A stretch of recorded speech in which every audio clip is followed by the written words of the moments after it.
You either let the consumer work it out with the OEM, or you say this.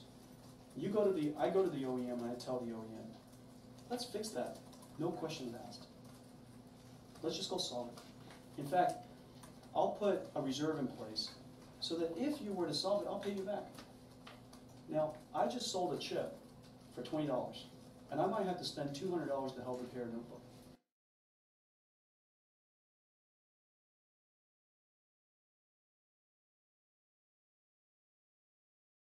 Dell HP caught up in Nvidia's mistake, and in this obscure video we hear Nvidia's CEO Jensen Huang saying this about the controversy. The problem is, if you have this problem, what do? You either let the consumer work it out with the OEM, or you say this. I go to the OEM and I tell the OEM, let's fix that. No questions asked. Let's just go solve it. In fact, I'll put a reserve in place so that if you were to solve it, I'll pay you back. Now, I just sold a chip for $20, and I might have to spend $200 to help repair a notebook. Just think about that for a second. Nobody has ever done that. Nobody has ever done that. Marvell's never done that, and they've had issues. Broadcom's never. They've had issues. This particular issue is pretty industry-wide known, and the reason for that is I just don't want the consumers to have to fight the process. And so, if you take a look at the number of chips that we've shipped, it's in millions, in hundreds of millions. And if you just did the math that I just talked about, we're talking about a very small percentage. I just wanted to make sure that we put it out there that if a consumer wants it repaired, they should get it repaired. Nvidia's CEO Jensen Huang, as you heard, a real champion of the consumer. It didn't really go hand in hand with the lawsuit claiming that Nvidia tried to hide the series flaw in their graphics chips for at least 8 months, and after the problem was outed, immediately went on the offence, blaming the laptop makers and basically anybody except themselves. A couple of years later though, and the Bumpgate class action lawsuit was settled, and this cost Nvidia hundreds of millions of dollars. You wonder why you can't get Nvidia in Apple today? Here is one of the major reasons. After the settlement, Nvidia of course denied and continued to deny all allegations of wrongdoing or liability whatsoever, and was only agreeing to the settlement solely because it will eliminate burden, expense, management distraction and uncertainties of further litigation. Finishing off Nvidia's Annus Horribilis of 2008, and they frowned pretty hard when XFX, until then an exclusive Nvidia partner, announced that they were now also an official AMD technology partner. XFX would also begin selling AMD's famous HD 4000 series graphics cards, alongside its Nvidia lineup.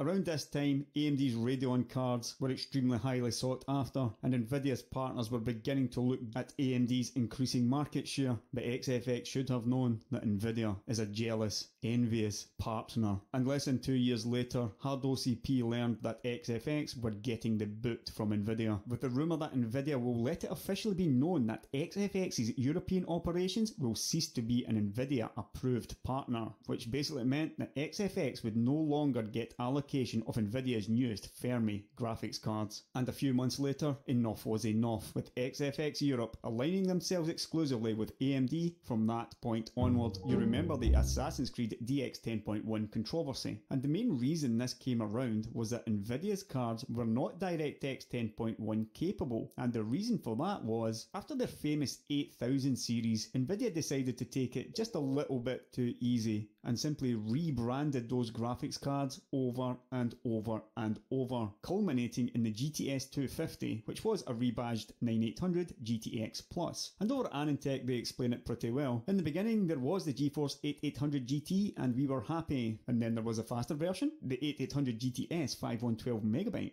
But then it got complicated and there was a bunch of rebranding came after that. And over the page, Derek Wilson's Why Nvidia Did This, Nvidia has flagship GPUs, very large GPUs at very high prices, but they didn't have anything to cover the mid-range and below. And as I mentioned before, AMD's 4000 series, the RV770 chip, this was a much smaller graphics chip, making it far more affordable and cheaper. And in order to compete with that, Nvidia had to rely on its last generation flagship GPUs. And rather than continue to ship products with old names to vendors and customers, Nvidia slaps a new name on an old GPU and hopes to at least provide the appearance of being just as agile and competitive as AMD, despite being clearly caught off guard. With AnandTech saying, Nvidia's take on this is flawed in that it treats customers like idiots. You remember Nvidia's FUD campaign on the Cairo 2? Very old designs, and developers were working on Nvidia GPUs. Just like back in the days of the GeForce 4 MX, Nvidia's large market share and backward hardware was simply holding back game development. But as long as their customers kept buying these rebadged, rebranded, older graphics cards, Nvidia probably thought they were justified in treating their customers like idiots. On a personal level, the 9800 GT was the very last Nvidia card I ever bought for myself. This period was covered in my innovation versus rebranding video, and that's a video that explains the reason for why the graphics card market is the way it is today. In 2009, AMD launched the world's first 40nm GPU and sold it as the Radeon HD 4770, and as with every other graphics card, the chip was manufactured at theirs and Nvidia's partner TSMC. A few months later, they shocked the world with the HD 5870, DirectX 11, Infinity and Serious Speed. It was a fantastic card, but everybody in the press was waiting on Nvidia's DX11 40nm response in the form of their Fermi architecture. And we waited,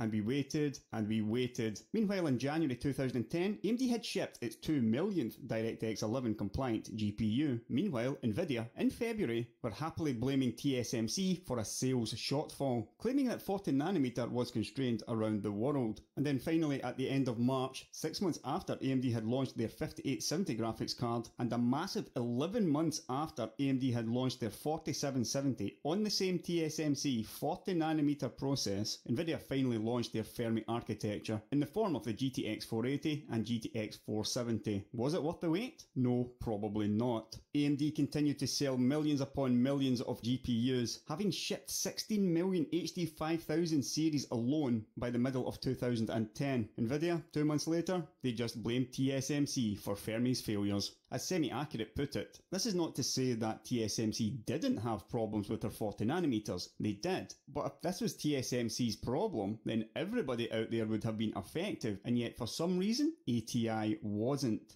And none of the FPGA guys were either. In over a year of following the TSMC 40nm and Nvidia's 40nm problems, they had talked to dozens of engineers, fab workers and related designers working on TSMC's process, and none had mentioned TSMC as being the problem. Nvidia's Fermi was a failed architecture, but it certainly wasn't the fault of TSMC. But as you've already seen, Nvidia never takes the blame. Now, Nvidia's Fermi architecture was a disaster, but not all of the cards were absolutely awful, and the GTX 460, coming in at $200, competed well against AMD's fairly mediocre 5830 graphics card. And again, this was the middle of 2010, but due to Fermi's 6-month delay, AMD's next generation architectures were coming up fast, starting off with BARTs and HD 6870 and 6850. It was clear that this new series of graphics cards would put severe pressure on Nvidia's GTX 460. But Nvidia is a company that will never allow themselves to be beaten. They weren't about to let AMD launch these cards into a clear-cut market. The 460 was only 3 months old and garnering great reviews, and their reps were making a concerted effort to let the press know 3 things that they felt were very important for their readership to know at this time. First of all, Nvidia was announcing massive, and what they claimed to be permanent, price drops on the GTX 460 and 470. Secondly, they wanted us to know that the factory overclocked EVGA 460 for the Win Edition card comes with an 850 MHz core clock, 4000 MTs a second GDDR5 data rate, and is available for $250. And finally, Nvidia wanted us to know that the reference clocks for the GTX 460 are essentially obsolete. 3 months after launching their GTX 460, Nvidia claimed the clock speeds were obsolete. And instead of benchmarking the reference 460s provided to the tech press 3 months previously, the press should instead benchmark the new Radeons against factory overclocked GeForce GTX 460 cards instead. Now, Toms were reluctant to agree to anything of the sort. However, after checking some clock speeds of cards available over at Newegg, they concluded that 708 MHz was a fair speed to test the GTX 460 at. A 33 MHz increase over the original reference clock. You remember back to the Cairo 2 hit piece, right? When Nvidia called out Hercules for supplying 175 MHz boards to reviewers on cards spec to run at 166 MHz. That was a 5% increase on the Cairo 2's clock speeds. Meanwhile, over at the Anantech 6870 and 6850 review, checking out Nvidia's 6870 competitor, and we see the EVGA GTX 460 superclocked for the win. And while Anantech was including that card, they didn't believe Nvidia was taking the right action here. Pushing factory overclock cards may give Nvidia a competitive product, but it's being done in a way they can't approve of. Now, putting this as simple as possible, when a new graphics card was launched, the tech press would receive the reference card. Reference spec, reference coolers direct from Nvidia or AMD. This is how it was done for years, and when a new reference card came out, it would be benchmarked against its competitor's reference card as well. With this one move, Nvidia had essentially hijacked AMD's product launch with a spoiler graphics card having a massive 26% core overclock and an 11% memory overclock compared to the reference.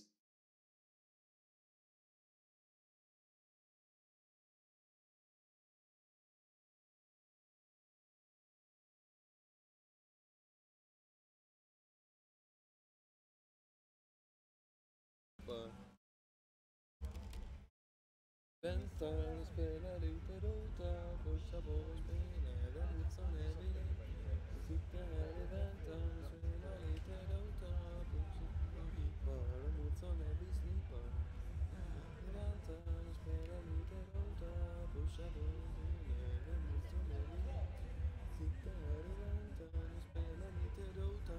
Fortsätter och hippar mot som jag vill.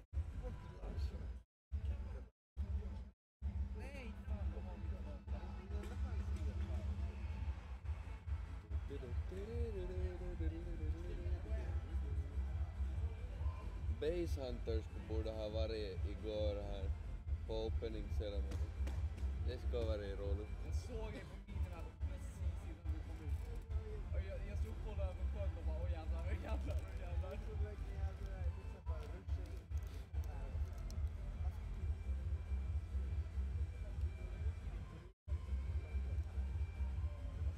XD might.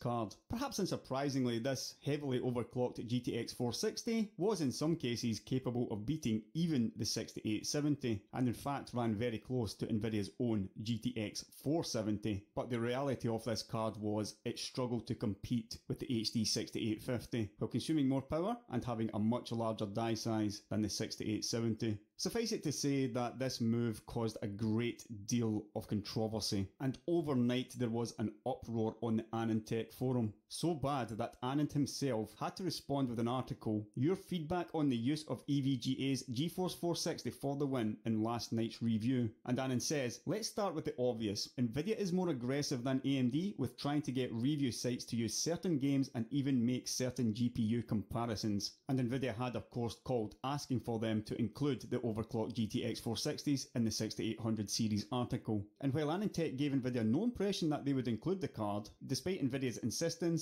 they went ahead and included it anyway. A graphics card with a massive 26% overclock over the reference card. And Nvidia happy to tear up the unwritten rules of benchmarking because they simply could not lose. And many in the tech press disgraced themselves while selling consumers short. Nvidia's Fermi architecture was pretty much a disaster, but they did actually fix it fairly well with the release of their 500 series graphics cards. A few months after the ill-fated 480 launched, Nvidia then launched the GTX 580. Power consumption was better, they were now selling the whole GPU instead of a cut-down version, and had managed to increase the clock speeds at the same time. It was a much better graphics card, but obviously Nvidia must have been very worried about AMD's upcoming 6900 graphics cards. But they had taken preemptive action to ensure the 580 would be seen in the best possible light. And with the tech report entering into disputed territory, as the developers of Hawks 2, which was a the way it's meant to be played title that made extensive use of DirectX 11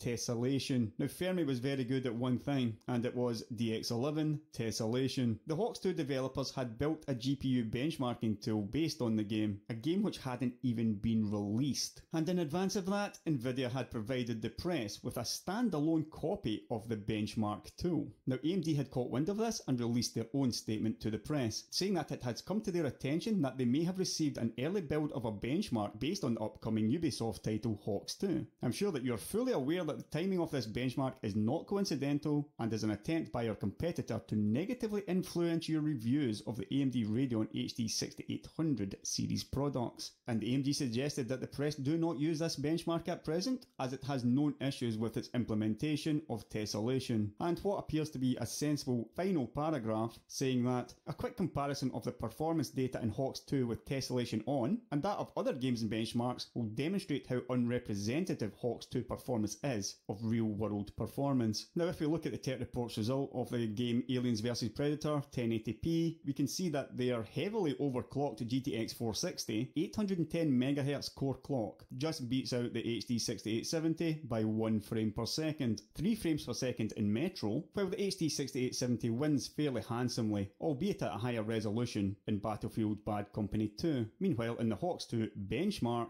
the 460 is 50% faster than the HD 6870. So I'll let you make up your mind on that one, but you probably understand that if a publication only benchmarks 5 or 6 games, the 6870 could win all of them by a couple of frames per second, except for one, for example Hawks 2, where it loses heavily, and the final numbers will show that the GTX 460 overclocked is a faster graphics card. Even when Nvidia lost, they always had a way to win. And every time it meant a bad result for you, because the vast majority of games, the 6870 was a faster graphics card. But with their way it's meant to be played program, Nvidia were always capable of winning, even when they lost. Early 2012 and Nvidia's partner TSMC once again on the receiving end of a kicking from Nvidia. Nvidia were deeply unhappy with TSMC's 20nm, claiming it was essentially worthless. Over at Extreme Tech they point out that one of the unspoken rules of customer-foundry relations is that you virtually never see the former speak poorly of the latter. Now as you saw with Nvidia's 40nm claims, this probably doesn't include Nvidia, and they went on to diss TSMC's 20nm process in this bizarre presentation at the International Trade Partner Conference. What was most surprising about this was Nvidia's remarks concerning TSMC's current cost curves and manufacturing ramps, because this is normally the sort of information discussed quietly between a foundry and its customers. And looking over some of these slides, what partners do, how they share profit and loss, the end goal, share and safeguard each other's information, understand each other's real needs, capabilities and constraints, going on to finally compromising on rough justice over a long period. And here we see Nvidia sharing each other's information while not exactly safeguarding TSMC's manufacturing secrets. Nvidia showing the projected transistor cost of TSMC's 20nm process, crying that 20 and 14nm cost barely goes below the previous one. There are no cost savings. Now you may think that this must be a deliberate decision by TSMC and it has nothing to do with the laws of physics, but you'd be wrong. And over at SemiWiki we see Daniel Nenny's response and some points to ponder. Number one being, why was this presented at a press conference versus a technical conference? And as we know today, the media did say that GPUs would be skipped for 20nm, instead moving directly to 16nm. So really what actually happened to the 20nm GPUs? The answer to that was simple. After 28nm, FinFETs were required to maintain high performance GPUs, and those only came at 16nm. Nvidia, as always, happy to blame somebody else, even their closest long-term partners. Please be warned that the following 20 seconds are not safe for work. Because Nvidia tries to sell chips, a lot of chips into the Android market. And Nvidia has been the single worst company we've ever dealt with. So Nvidia, fuck you. Early 2013, and AMD claims that former executives handed trade secrets to Nvidia, with the allegation that former managers copied 100,000 confidential files before joining the Green Team, with the files including obviously confidential, proprietary and or trade secret materials relating to developing technology and or highly confidential business strategy. You can find the lawsuit and the restraining order placed on the three, but as the Tech Report reported, the damage may already have been done. Late 2013, and Nvidia's latest ploy, GameWorks, a collection of tools, samples and libraries to help developers bring their creations to life, like for example PhysX, and a bunch of technologies making heavy use of tessellation. Early GamesWorks titles were plagued with performance problems and glitches, but the whole thing came to a head in 2015 when AMD claimed that GameWorks completely sabotaged their performance on Witcher 3, with AMD's Richard Huddy saying they had been working with CD Projekt from the beginning, but then around about 2 months before release or thereabouts, the GameWorks code arrived with Hairworks and it completely sabotaged AMD's performance. And the benchmarks showed that this was indeed the case. The GTX 980 suffered a performance hit from 87 down to 62 frames per second with Hairworks on. AMD's competing R9 290X, however, saw a capitulation in frame rate down from 76 to 29 frames per second, simply by the inclusion of one Nvidia technology. The biggest problem here? At the time, GameWorks was a black box. All of these technologies, while capable of running on AMD hardware, could not be optimised by the developers or AMD themselves. GameWorks simply took PhysX and tessellation to the next level of unfair advantage, all for some dubious gains in image quality at the cost of massive frame rate. So long as it hurt AMD cards more though, it was a net win for Nvidia. September 2014, and Nvidia launches their GeForce GTX 980 and 970 graphics cards. Based on their excellent Maxwell architecture, these cards were extremely well received. And looking at the specs, we can see that the GTX 970 was what we call a cut down version of the GTX 980. Slightly slower clock speeds and 25% less CUDA cores, it did however retain the same number of ROPs as the GTX 980, which effectively meant that the memory subsystem was the same as the GTX 980. Or at least, that's what Nvidia told the tech press. A month or so later, and one or two reports were coming in of the GTX 970 suffering stutters in certain games at certain resolutions, with one user over at the GeForce forum saying, while playing Shadow of Mordor, whenever Ultra HD textures were enabled, he got constant stutters. Curiously, his VRAM usage is only 3.5GB, it never goes to 4GB of VRAM and he doesn't know why. And he has friends that has a 970 GTX too, and their VRAM usage was similar. However, the GTX 980 goes to 4GB of VRAM usage. What happened next went down in history, while spawning a myriad of memes. Finally, at the end of January 2015, Nvidia disclosed the full memory structure and limitations of the GTX 970. It was a 4GB card, however, that last half gigabyte of memory does run slower than the first 3.5GB, and it was a lot slower. Essentially what Nvidia had done was, as well as simply disabling the CUDA cores, they had also disabled a crossbar connection to the L2 cache, and the claim of 64 ROPs and the 2MB of L2 cache should in fact have been 56 ROPs and 1.8MB of L2. The fallout came quickly, and over at Hexus, where punches weren't being pulled, we've learned that the GTX 970 is more than a core reduced version of the GTX 980, which is a fact that will come into play once that final half gigabyte is routinely accessed. We've learned that Nvidia has chosen not to impart the GTX 970's differences until internet rumours surfaced on a potential memory bandwidth issue, and we have learned that Nvidia has known all along that the information passed along to reviewers, ROP counts, L2 cache, etc. has been wrong, and has done nothing about it until forced to do so when speculation grew too rife. The next day, Nvidia updated the specifications of the GeForce GTX 970. And finally, their CEO Jensen Huang wrote an open letter to the company's customers with the claim that the company simply failed to communicate how the memory subsystem works on the GeForce GTX 970. And although Mr. Huang admitted that the card's memory subsystem works rather oddly, he didn't reveal why the company incorrectly stated the amount of raster operation pipelines, that's ROPs, as being 64 instead of the correct number of 56, and also the same with the L2 cache. Mr. Huang's response being, unfortunately, we failed to communicate this internally to our marketing team and externally to reviewers at launch. Nvidia, however, offered no compensation to their customers.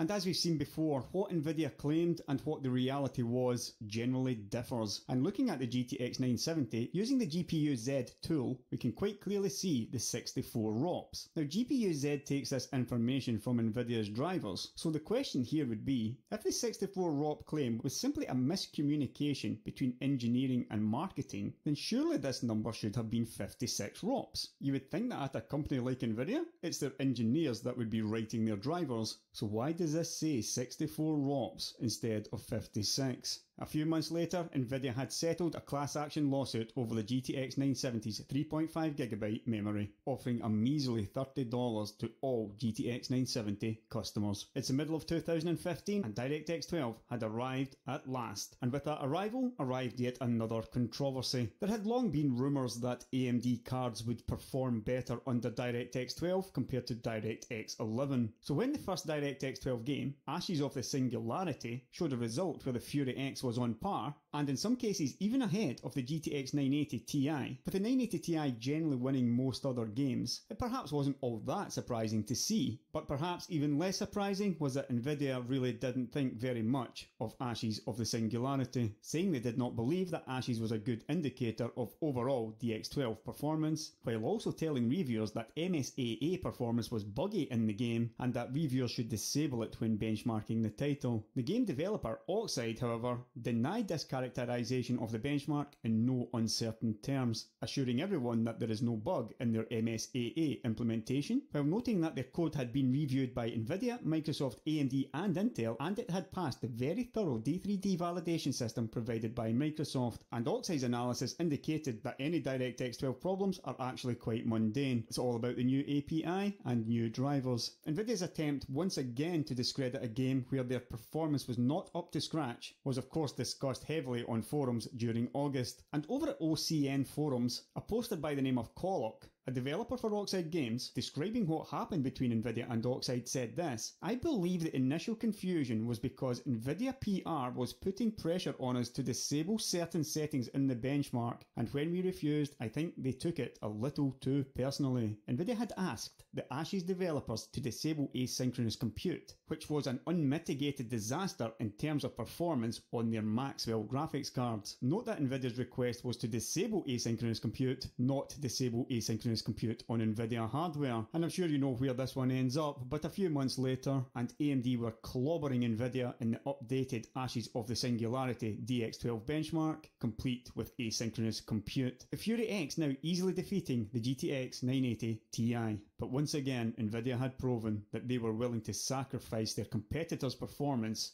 gamers' performance, if that meant that they looked better. And when the game developers rightly refused to disable asynchronous compute, Nvidia fell back on their usual FUD and another pack of lies to the tech press. In the past, when Nvidia developed a graphics chip, for example this massive GTX 280, codenamed GT200, the flagship card would have been the whole chip, and in the case of GT200, that flagship was a GTX 280. The GTX 270, however, also contained the GT200 graphics chip. However, rather than being the whole chip, it had 25% of it fused off, basically for segmentation purposes. With 25% less cores, the graphics card should have been around about 20 to 25% slower, and generally speaking, this is how it was always done. When parts of the chip get fused off, that chip was now part of a different graphics card. This all changed in September 2016 when Nvidia launched their GTX 1060 3GB. The GTX 1060 was based on the Pascal GP106 and at first launched as a 6GB version. Nvidia, however, soon launched a GTX 1060 3GB, except it wasn't really a GTX 1060. As we can see here over at Nvidia.com, Nvidia had given the same GTX 1060 name for a card with a graphics chip with fused off CUDA cores. As Gamers Nexus put it on the naming choice,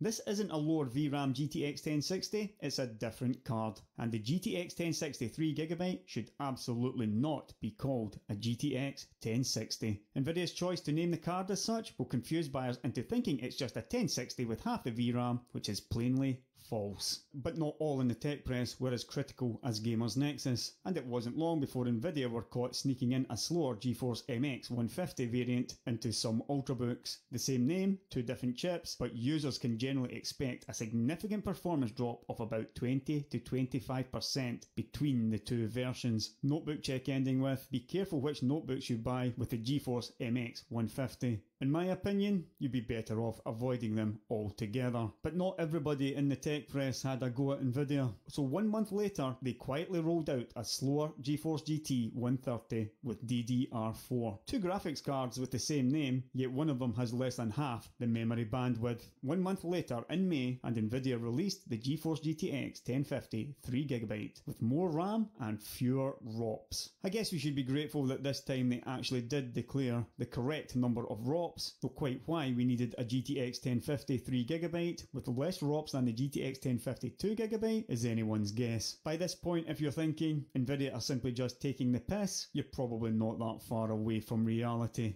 And finally, Nvidia's final, or should I say latest, crime against PC gaming when they launched their GeForce Partner Program, which impacted consumer choice. According to Nvidia, the GeForce Partner Program would help gamers to know what they are buying, which is pretty rich coming from a company who you just witnessed pulling all of those naming stunts with their GTX 1060, 1050s, 1030s and MX 150s. But Nvidia, in their latest effort to better serve gamers, introduced the GPP, using the word transparency 4 times in what was quite a short blog post. Nvidia claimed that the program wasn't exclusive and partners continue to have the ability to sell and promote products from anyone. But over at Hard OCP, they told the real story here. And in discussions with certain Nvidia partners, it was pretty clear that none of them had any real choice. They either agreed to align their gaming brands with Nvidia's GeForce brand or risk losing access to Nvidia's engineers and co-marketing efforts. GPP meant that companies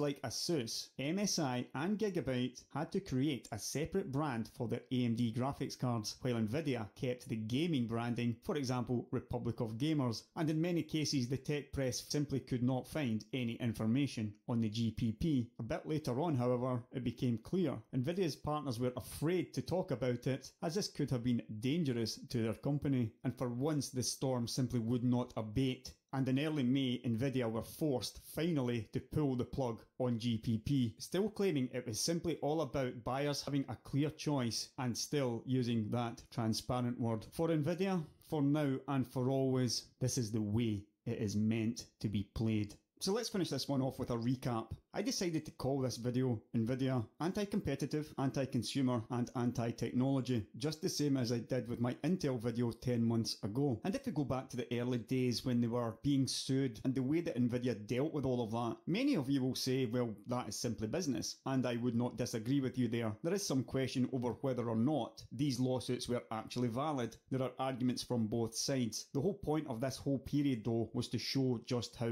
merciless Nvidia was. And it did not matter about the size of the company, whether that was tiny little Hercules or a sleaze attack on Intel. And this for me is actually quite an important point when it comes to the whole anti-competitive thing. Generally speaking, I am happy for companies to have a go at each other. Let them have a go at each other by all means. The problems arise though when a larger company is having a go at a smaller company in order to basically force them out of the game. And this is where we see the real anti-competitive nature of Nvidia. All of this stuff, disabling PhysX in the presence of an ATI GPU. Nvidia bought AGI in order to wield PhysX as a weapon. That was all they were interested in, and we saw them do the exact same thing later on with GameWorks. All of this stuff is anti-competitive. There's talk of publishers forcing their game developers to use GameWorks. Now where did that come from? They obviously didn't make that decision by themselves. And if money's not changing hands, then why else would you take that decision? Is it because Nvidia has the commanding market share, meaning that developers and publishers simply cannot say no? If that is the case, then we are in a serious anti-competitive situation, and anti-competitive behaviour becomes even more of a problem the closer a company gets to a monopoly. And today, Nvidia, I would say, are effectively a monopoly on PC gaming. But the next thing to look at would be anti-consumer behaviour. All that cheating they did in 3D Mark. All of the tech press back then were using 3D Mark. 3D Mark was the major benchmark for years and years. Nvidia simply could not allow themselves to lose that, so they cheated version after version after version. This is anti-consumer because you got the wrong impression of their graphics card capabilities. And moving on to this whole thing about recruiting Nvidia fans while giving them hardware without any disclosure. Now this is really anti-consumer stuff. People go to forums, they expect to read opinion and get accurate information based on a person's experience with that product, a person who actually bought the product and not one who was given it for free. There was a time back then where maybe it was a witch hunt in fact, but this caused a massive fallout because people on forums could no longer trust anything that they were reading, and it was Nvidia who started this. Does it still happen today? What do you think? All this rebranding that they did in the early and late 2000s, Nvidia has in fact been rebranding throughout their history, and this is simply an anti-consumer move. If you buy a 9800 GT, you expect it to be quite a bit faster than an 8800 GT, not what is basically the exact same card. But over time we simply accepted it. It wasn't accepted 10 years ago though, at least not to the extent of which Nvidia pushed it. This was anti-consumer, and they were simply treating their customers like idiots. GTX 970 3.5GB, another move as anti-consumer as you will find anywhere today. And what's more, they dragged the tech press into it as well. Different versions of the same named graphics card. That's simply anti-consumer. You see a benchmark of an MX150 performing at a certain level. You then go buy a laptop with an MX150, except it's actually 25% slower than what you expect to get. How can that not be anti-consumer? Of course it's anti-consumer. Nvidia has fooled you into buying a slower part by giving it the same name as a faster part. But it's all levels of course, and probably the worst one is of course the whole price fixing thing between Nvidia and ATI, it has to be said. Although based on the emails, Nvidia did appear to be the instigator. ATI obviously disgraced themselves as well. If I ever do a video on ATI, you can be sure I'll talk about this again. This however is a video about Nvidia, and price fixing is indeed on a whole other level compared to all of their other anti-consumer actions. And finally we come to anti-technology, which will no doubt be a controversial statement, as it was when I made it in my Intel video too, but the reviews point out clearly. Stuff like the GeForce 4 MX, which was anti-consumer in that it made you believe you were getting a much faster, more modern graphics card than what you actually got. What I actually got, because as I've mentioned before, I actually bought one of those GeForce 4 MXs, believing that it was just a slightly slower version than the TIs. It was in fact basically a GeForce 2 with some minor updates. This held back game development because millions upon millions of people bought that card under the same wrong impression. Ubisoft cancelling Assassin's Creed. It's almost impossible to blame Nvidia for this. We simply don't know what went on. It's just pretty curious that Ubisoft decided against 10.1 after we saw it performing and looking better on ATI hardware. You simply have to make up your mind on that based on what you believe of Nvidia as a company. Do you believe Nvidia would be capable of this? I mean, we heard from a dev themselves that Nvidia pressured them to remove asynchronous compute from Ashes of the Singularity. Asynchronous compute made the game perform much worse on Nvidia hardware, but the game performed much better with AMD hardware. Yet Nvidia wanted the developer to disable it completely. Not disable it on Nvidia, disable it completely. If that's not anti-technology, then what is it?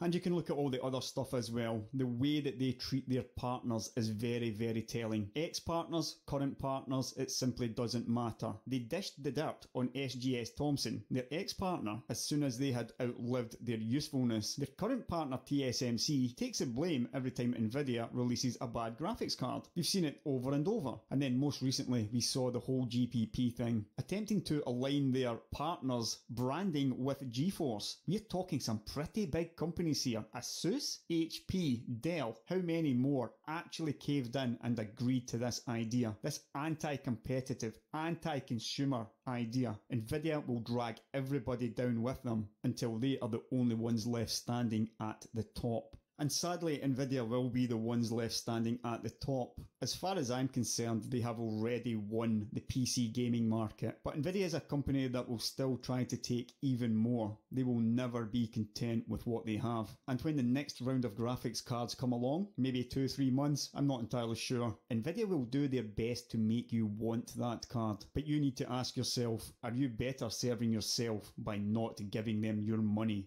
I'll catch you later, guys.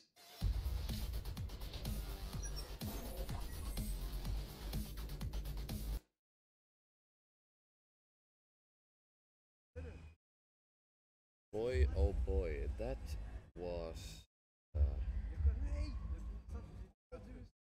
an interesting video. Let me fix that audio.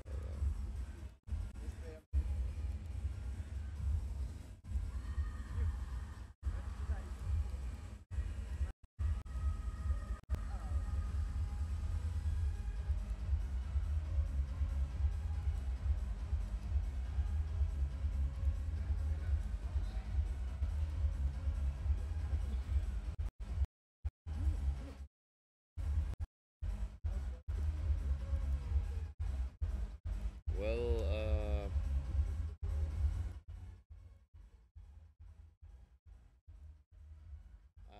hope you can still hear me. But this was crazy.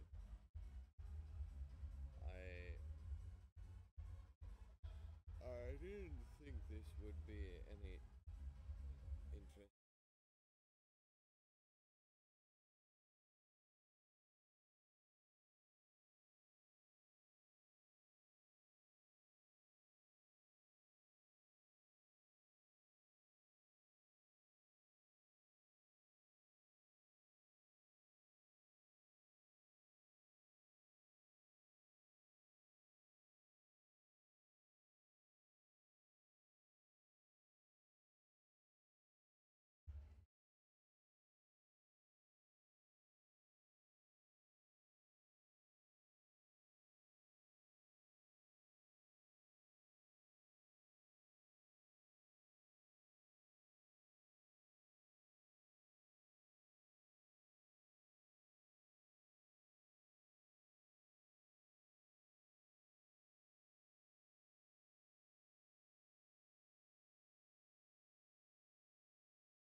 Actually, this was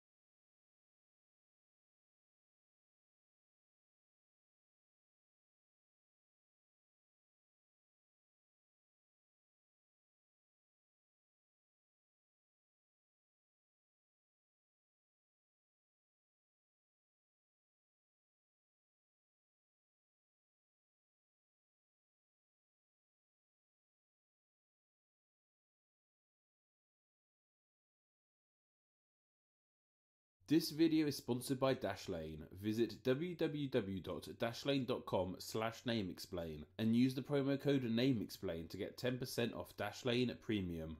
On a surface level, names seem like pretty tame things. Looking into things like history and borders can sometimes bring up heaps of controversy, but how can there be anything controversial about the name of a place? Well, if you open up Google Maps, at least in the English version of Google Maps anyway, and look at the Republic of Macedonia, you will notice it has another name, FYROM, meaning the former Yugoslav Republic of Macedonia. While this might not seem like much at first, the name Macedonia has been a source of controversy between the country and Greece since the formation of the country in 1991, and 2 years later in 1993 when Macedonia was recognised by the UN. But why? Why do Greece seem to dislike the name Macedonia so much and use the name FYROM instead? Heads up, this video is meant to be just informative. I'm not from Greece or the Republic of Macedonia, so don't have any personal thoughts on this subject. If you are from either of these countries and I say something that offends you or it feels like I'm putting words in your nation's mouth, I am sorry. It wasn't my intention, but just me being an uninformed, uncultured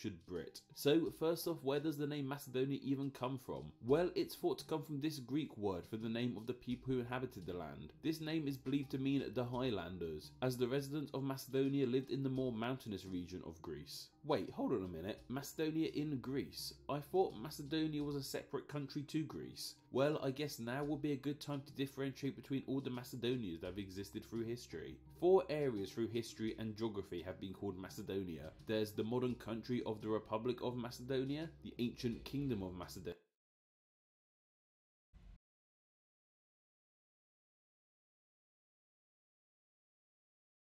the modern geographical region of Macedonia that not only covers the Republic of Macedonia, but parts of Bulgaria, Albania, Serbia, and the northern part of Greece. This northern part of Greece is also called the Macedonia region of Greece, which borders the actual Republic of Macedonia. The Republic of Macedonia came into being in 1991 when it gained independence from Yugoslavia, hence why it is also known as the former Yugoslav Republic of Macedonia. Greece took issue with this name as they already had a region of their country too called Macedonia. The Greek region of Macedonia is thought by the Greeks to be the true Macedonia. It's where the ancient kingdom of Macedonia lay, and perhaps most importantly, it's where the ancient city of Pella was, thought to be the birthplace of a certain Alexander the Great. Greece is a country fiercely proud of its history, which is more than fair enough. Greece has an amazing history, and Greece felt that by the country using this name, they were trying to claim much of Greece's culture and heritage. Nevertheless, this didn't stop the Republic of Macedonia from opening up an airport named after Alexander the Great. So why does the Republic of Macedonia have claim to the name too? Well, there isn't one concise answer like why the Greeks don't like the name being used. It seems to come down to the land's history. The geographical land area that is considered to be Macedonia covers all of the Republic of Macedonia, and the people in the land have always considered themselves Macedonian. I think a lot of this has to do with national identity. National identity seems to be a very strong thing in this part of the world. In a survey carried out by Pew Research Center, 50% of Greeks said that being born in the country is very important to consider yourself a member of the country. I think this might be a bit of a tangent, but it's a really interesting bit of research you should check out. It will be linked in the description. Anyway, luckily this naming dispute hasn't led to any wars, but it has led to huge issues between the countries. This was perhaps most prevalent when the Republic of Macedonia first declared independence in 1991. Greece was so furious at the country using the name Macedonia that between 1991 and 1995, Greece did not recognise the country at all. Officially in Greece, the Republic of Macedonia didn't actually exist. This was a huge issue for the Republic of Macedonia, as they are a landlocked country, needing to heavily rely on Greece's ports to bring in goods and, well, survive. Luckily, Greece now accepts that the Republic of Macedonia is in fact a country, but due to this naming dispute, NATO refused Macedonia entry until this whole issue gets sorted. Thankfully, however, over the years a better relationship has grown between the two countries. In fact, recently in context of this video coming out, the two nations have actually come to an agreement in this whole naming debacle. The country will now be known as the Republic of North Macedonia, which is great for both countries. The Republic of Macedonia gets to keep their name Macedonia and shake off their Yugoslav history, and by simply adding North to their name, this creates a big enough divide in Greece's eyes between the Republic of North Macedonia and their own Macedonia. Hopefully this will be the start of a stronger relationship between these two nations, and we can live in a world where both nations are happy with each other using the name Macedonia.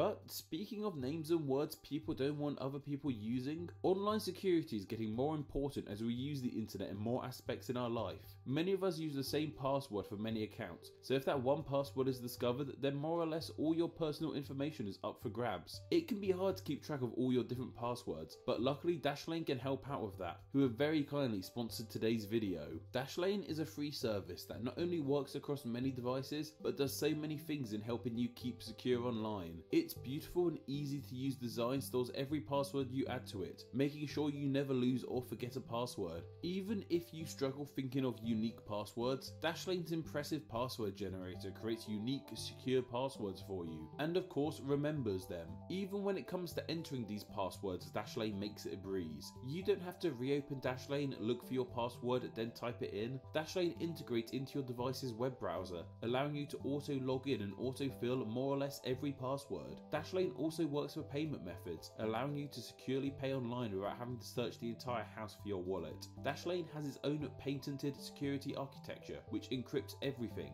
meaning you and only you see your passwords, so not even Dashlane or potential hackers are able to see your private data. Best of all, Dashlane can be used for completely free, as well as there being a free 30-day trial for the premium version. Visit www.dashlane.com/nameexplain, link down below, and use the promo code NAMEEXPLAIN, all lowercase and no spaces, to get 10% off Dashlane Premium. Dashlane Premium is great because it allows you to automatically sync your passwords between all of your devices, so you can be secure anywhere you go. Thanks to Dashlane for supporting the channel, and once again, that's www.dashlane.com/nameexplain.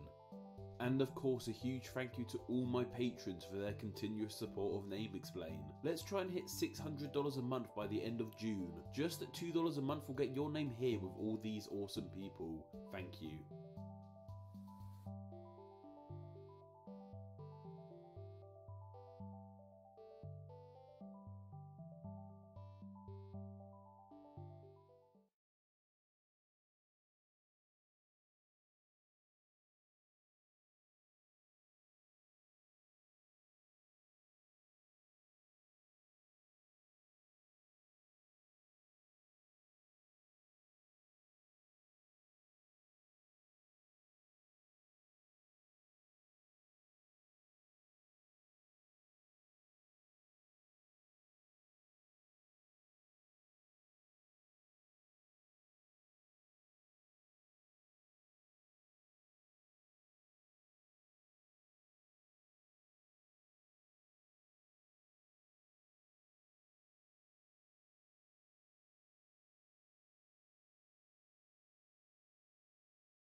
This right here is a $560 gaming monitor. It's got a 240 hertz refresh rate, G-Sync, and 1 millisecond response times. I mean, gaming on this thing is way better than gaming on this cheapo HP. But is it 6 times better? Now take this one. This $5,000 8K workstation monitor for creatives. It is way better to look at than this peasant trash. But is it 55.55 repeating times better? Well, your mental math is correct. This monitor is only $90. And welcome back to another episode of Why the Actual Holy Advertiser-friendly content. Are you guys all buying this? The best-selling monitor on Amazon.com. And what could be more sponsor-friendly, advertiser-friendly, everyone-friendly than today's sponsor, LTX. We're hosting the LTX 2018 live event on July 14th. It's an interactive meetup, tech out, and PC gaming extravaganza. Get your ticket today at the link below.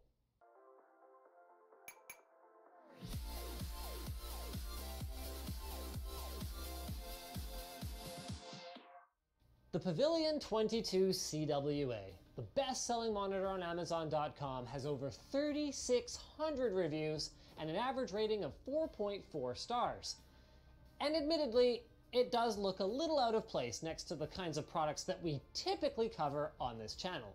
But don't let its diminutive 21.5-inch size and super light 8.5-pound weight fool you. This monitor is 100% pretty not bad. Just check out those colors. So what's the deal here?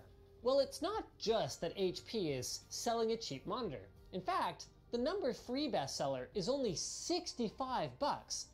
It's that they're selling a cheap monitor that's equipped with an IPS panel, while these other cheapies are sporting your run-of-the-mill TN panels. But HP doesn't make LCD panels.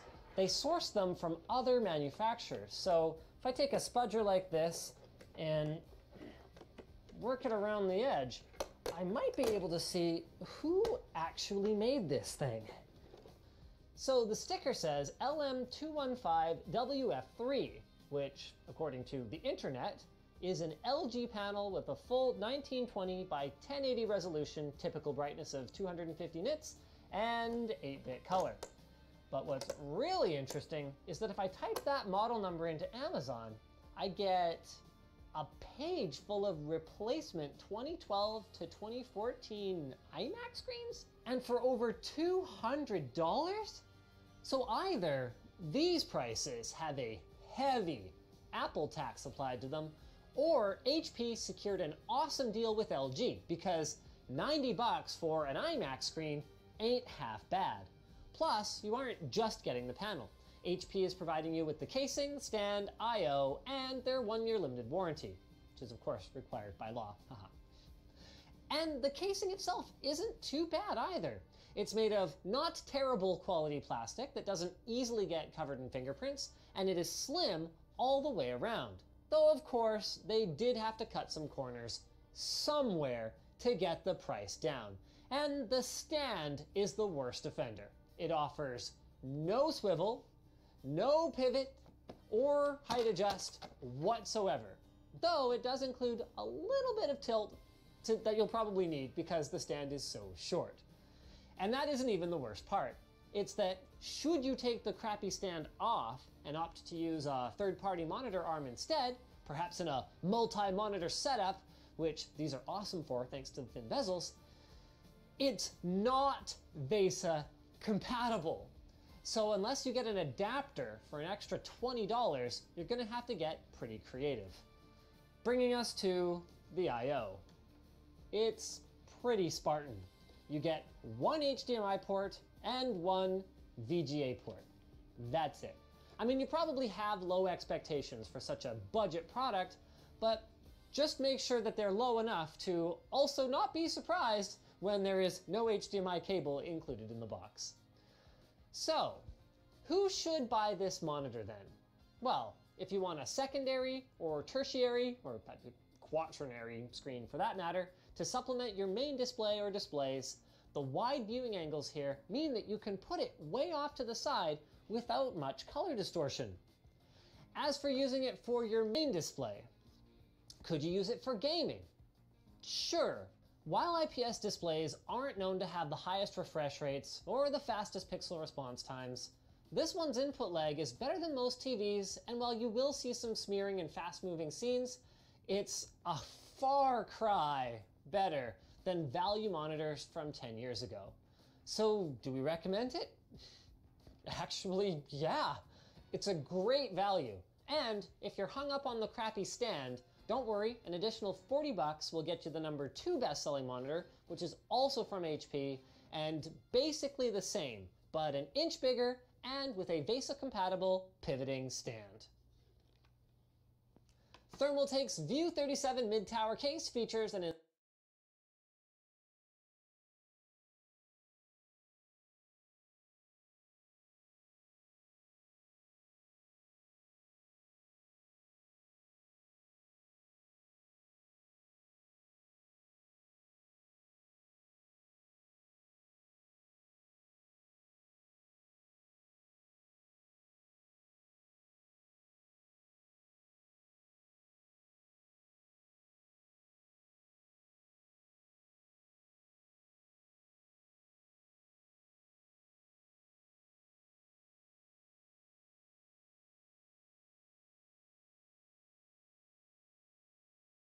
Why is millennial humor so weird? I don't get these memes. Joke's on you, Dad. You don't understand this joke? Well, I understand every single level of meme intricacy of this. You think you're so smart, huh? Is this lost? Oh, you don't understand, don't you? Oh, you can't be part of my little secret joke club now. Yeah, I watch Marvel. M-A-R-B-E. I hit 3 dogs every day, son. Why is millennial humor so weird? I just don't get it. What's funny about a cartoon? You have been visited by a dog. So what? Where's the punchline? How am I supposed to if I don't know what the joke is? Why is millennial humor so weird? What am I even looking at? Why does it look so weird? Why is Markiplier's face photoshopped on top of Wii Esport? I don't get it. What is this? Why is millennial humor so weird? Meme review, everybody. YouTube's favorite show where I explain the joke, therefore ruining the joke, therefore killing the meme. I'm your host. Waters! You may have seen Lord Farquaad with Markiplier.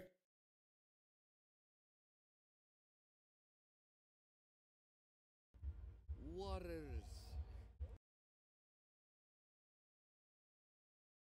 Photoshopped on top of it saying E. Now the joke here is so funny. Just wait until I explain it. But first, let's review the meme. For some reason, it's just a meme to Photoshop Mark's face on top of things with Lord Farquaad's base body. It looks good. Like I'm strangely not aroused. That's a bit far. Could it be the perfect match of the squared faces that they both have? I'm not gonna call Mark short because people call me short when it's not true. You know, there's a discrimination in the short community.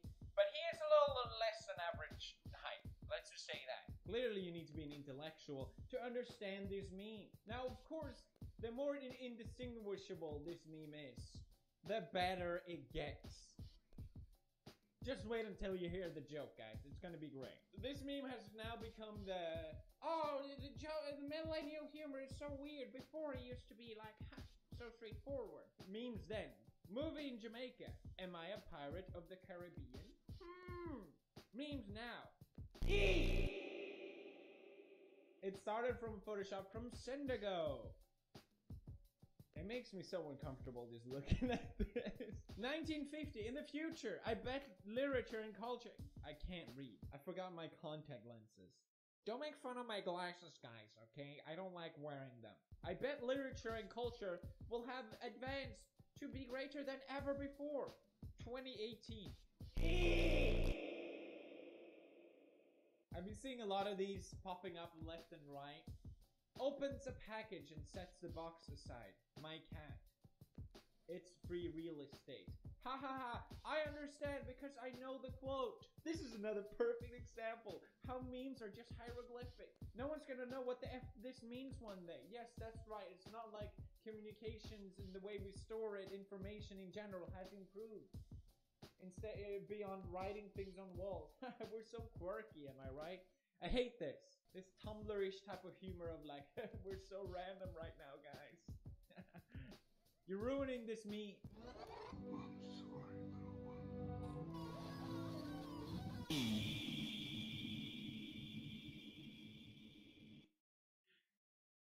Why is it funny? I don't know.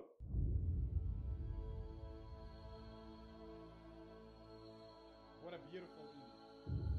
Blessed be thy E.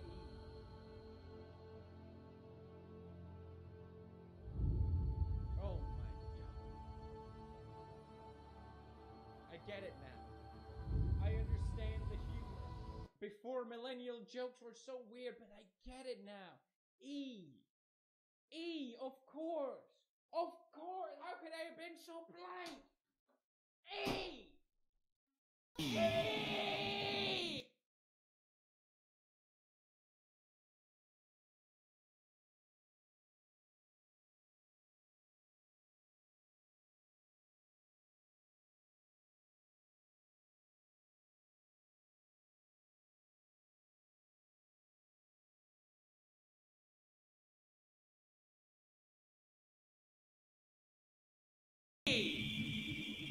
A for apple, A for ant, B for Let's just cut to the punchline.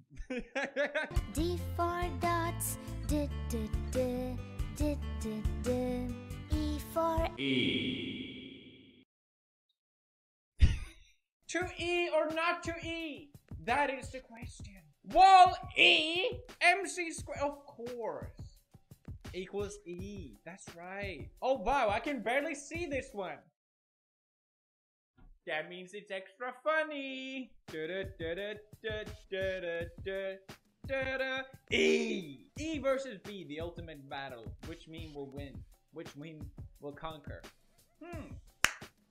This meme gets, of course, an E rating. I would rate this an 8, because it's pretty funny. It makes me laugh. But the Tumblr group of, haha, we're so quirky. Look, no one gets this. Ruins it. So I'm gonna have to give it a 2. I'm sorry, Mark.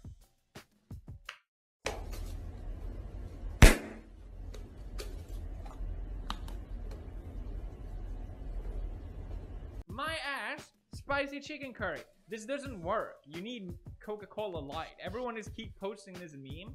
And me, an intellectual, clearly. It doesn't work. You need to use Coca-Cola Light. You can't use regular Coke. It might work a little bit, but not as effective. And if you want the meme to work, at least be factually correct with your memes. Please. This has been meme correction. Now do it again and do it right. Mom says, Despacito. The Despacito meme has been going on for a long time. I know everyone's gonna be like, baby, I already knew about this meme feeding to add.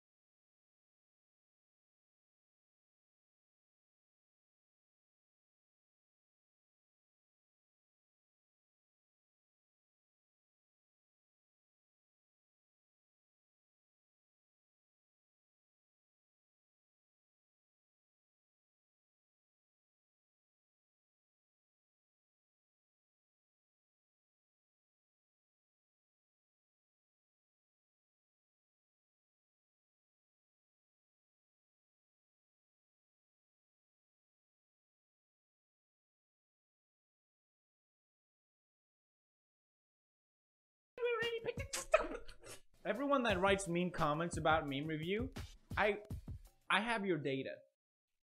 I will find you and I will physically harm you. Now I know what you're all thinking. Why has there not been a Despacito 2 yet? Huh? Why? What is taking so long? Donald Trump tweeted, Despacito 2 coming this fall. Hooray! Suicide rate drops 10 to 0. Wow! Dear liberals, Despacito, neighborino. Why is millennial humor so weird? I don't get it. It's so crazy. Despacito 3 found on Mars. Heck yes. So, Despacito 3 confirmed as well. But where is Despacito 2? Dear liberals, Despacito. The ultimate argument.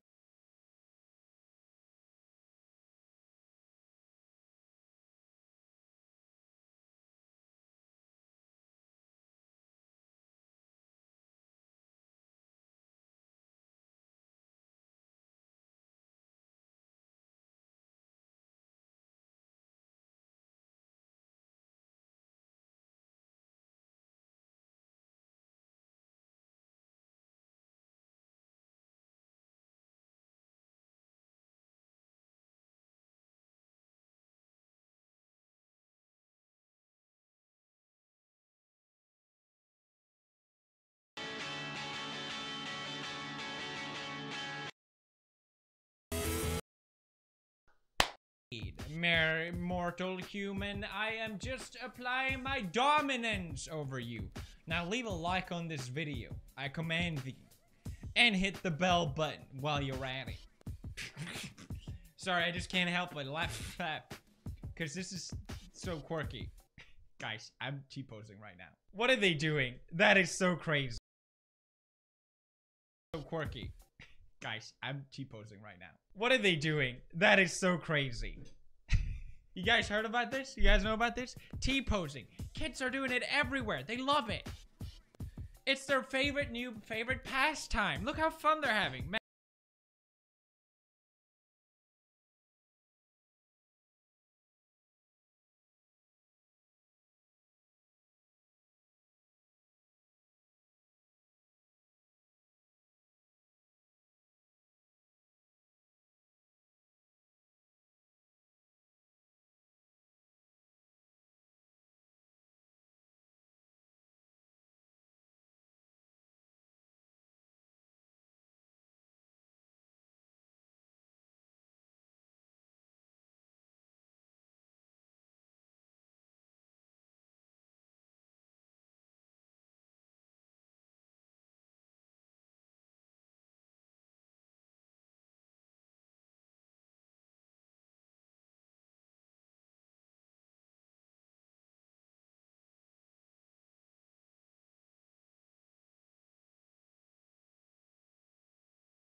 Man, I sure wish I had friends. I don't have any friends. That is a joke here, everybody. Oh, man. It's a great way to increase social status in school. A way to assert dominance. Now, I'm not saying it's okay to bully, but sometimes a T-pose is necessary for someone to realize who's alpha and who's beta. Look at this poor child. Didn't stand a chance. He's using modifications. I sure wish I thought of that. Damn it. I couldn't even battle him. He's too strong. Must be a level... The biggest fear of all is what you can't understand, and no one seems to understand what's so damn funny about doing a T-pose. At least I don't do it. At least what happened to good old dabbing? How was this not good enough? You just had to put your arm down and be like, hey guys, what about this one, huh?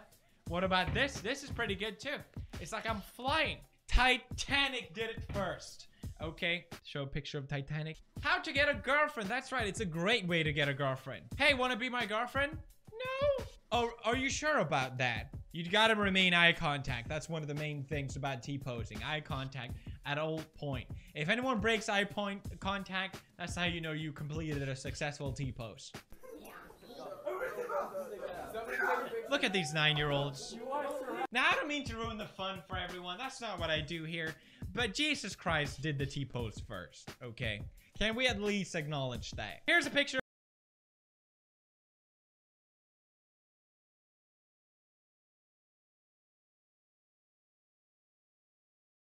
Jesus Christ did the T-pose first, okay?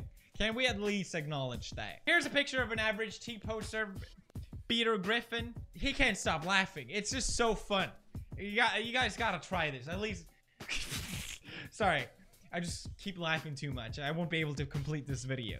Look at these 9-year-olds in school. My God, I wish I was in school so I could T-pose as well.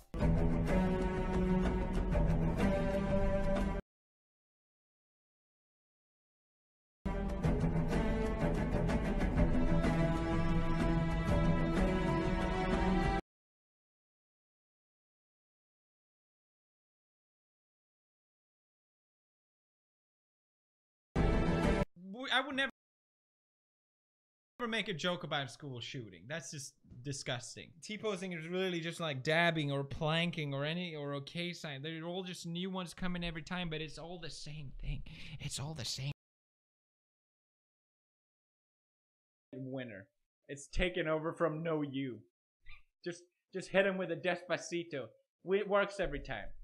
Fortnite collabs with Despacito.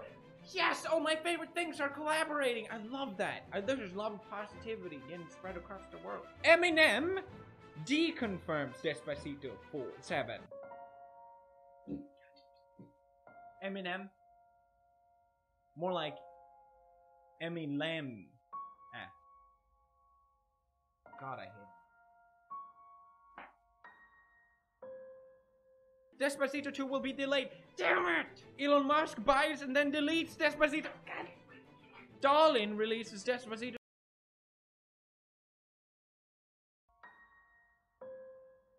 Despacito 2 will be delayed. Damn it!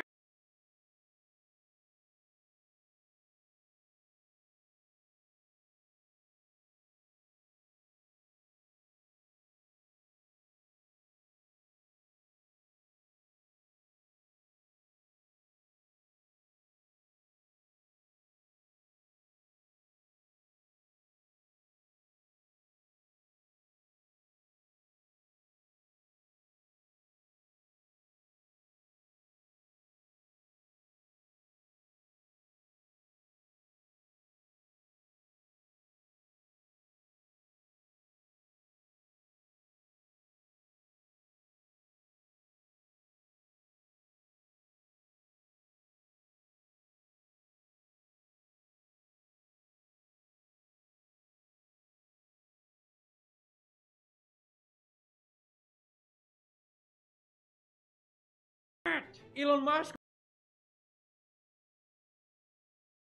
buys and then deletes Despacito. God.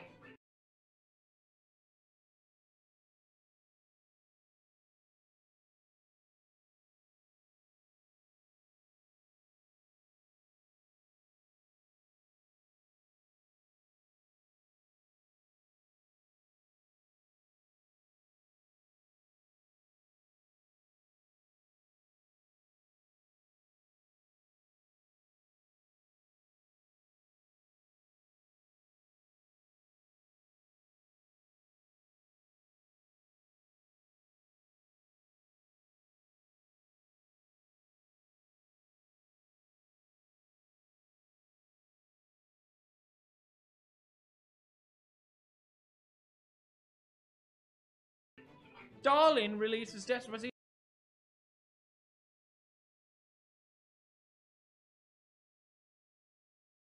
17. Despacito 2 confirmed by NASA. Despacito 7 announced at E3. Nolan will direct Despacito 4. That's great. Oh my god, that would be so cool. Like a really gritty and dark Despacito. Can you imagine that? For now, I would say this is sort of a prequel meme. It's sort of a can we get Orange Boy into Fortnite type of meme. But the meme will, I think, when it thrives is if Despacito 2 actually comes out. It wouldn't surprise me at this point. It's the most viewed song on YouTube of all time. If they make a Despacito 2, they will make history. I need a Despacito 2. I don't think I can live any longer without a Despacito 2. This meme gets a 10 out of 10 because I need Despacito 2 so badly. Is there any way I can inject Despacito in my bloodstream? In my vein. Same thing. It never changes. Nothing changes, and we're all going to die one day. What? Tyler!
Okay, now it should be better with the filter.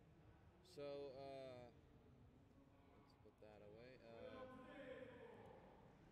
Yeah, I'm going to organize a game between Silver Snipers and Kulta Kulta one day.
Let's eat an apple, shall we?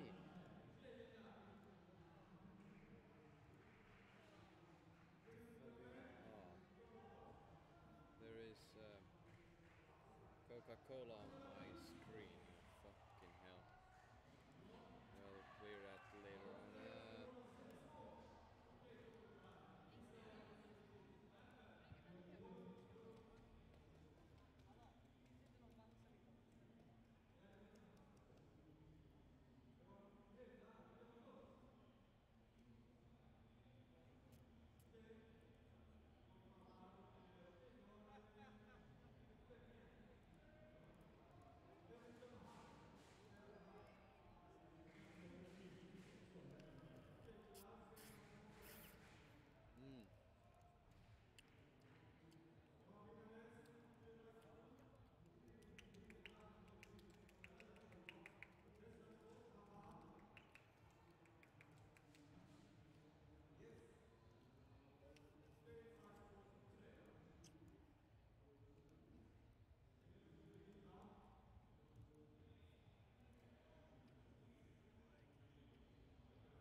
A lot of Swedes here in Sweden.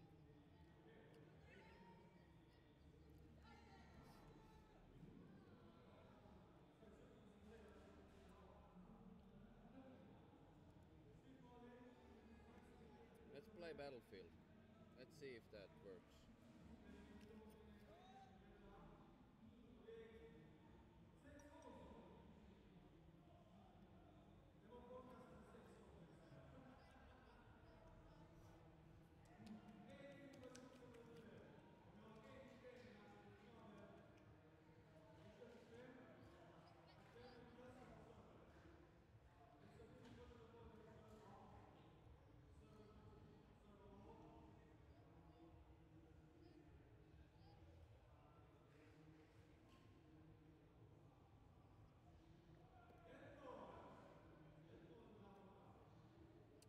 Okay. Origin needs to update.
It is loading.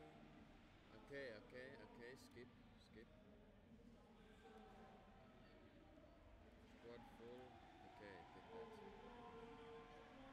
that. I don't know, let's support. Come on. Shitty you play.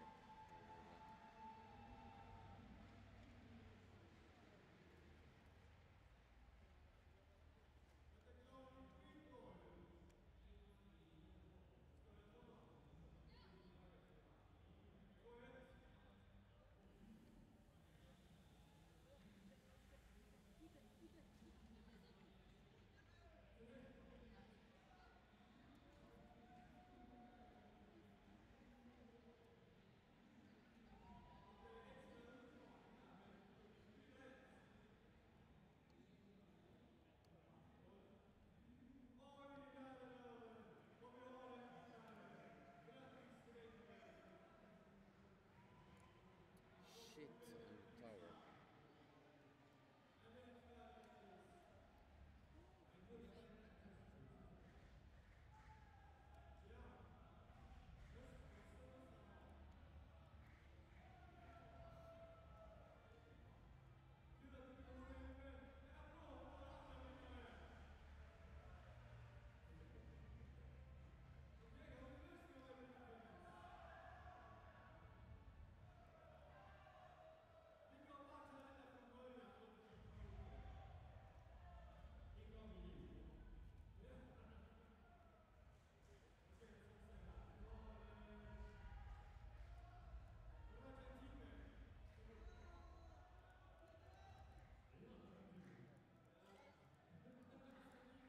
Oh shit.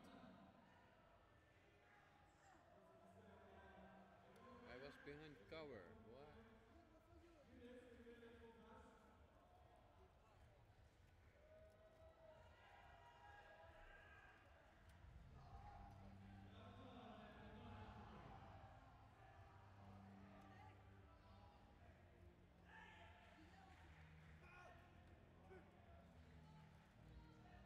What? Where? What? My character disappeared.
got the hammer in.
Oh, I got him.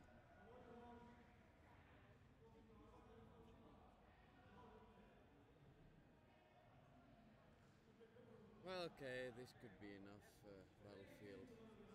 Seems to be laggy, too laggy on stream.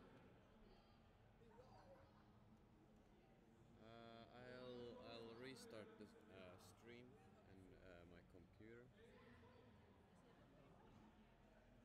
Might fix some bugs.